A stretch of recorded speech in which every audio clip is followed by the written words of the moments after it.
Hey, Scrap Rebels. So today we're talking about junk cars, all things junk cars. You know your Uncle Harry who's had cars in his yard for the last 35 years, and Aunt Nancy fusses about him every year wanting to get that out of her yard so the snakes aren't nesting in it. Well, junk cars is what we do. Now, if you get a lovely specimen like this, what you gonna do with it? Well, I want to restore that car, is what I want to do. But if that wasn't what I was going to do, can you imagine the parts that's on that kind of car? Before I do anything scrap, I'm going to see if it'll turn over. I'm going to make sure the motor will turn over. If it turns over, then I know I got a running motor, runs and drives. So depending on what kind of motor it is, I'm going to see if it's worth pulling out and selling as a usable motor, somebody can rebuild, or heck, even a core. So and if one of those two things isn't possible, then I'm gonna put it in my aluminum motors and transmissions pile. Do the same thing with the transmission too, by the way.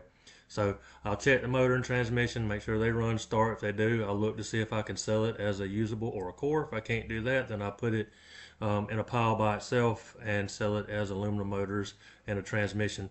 I will not sell it in the vehicle. I just don't do that. So I mean, why would you if you can get into 30s prices now and you get into 30s for motors and transmission combos versus 12 cents or $12 a hundred for your cars? Then why would you keep it in your car? So I'm gonna pull the motor and transmission out. I'm going to pull the dirty aluminum radiator out. I'm gonna pull wiring harnesses out. I'm gonna pull ACMs out, AC compressors, alternators, starters. I'm gonna separate all those. Battery. If it's got aluminum rim, I'm gonna try to sell the rim. Um, it's pretty simple to do and it's quick. I mean, I'm not trying to run a parts yard here, like keep cars all in my, for people to walk and get.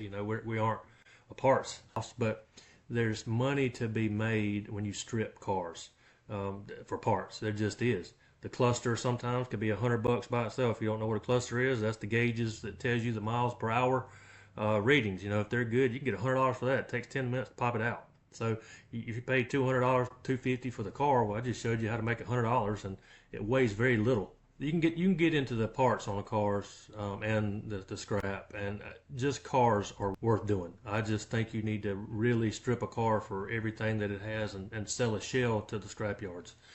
That's just the way I look at it. But let me know if you think differently.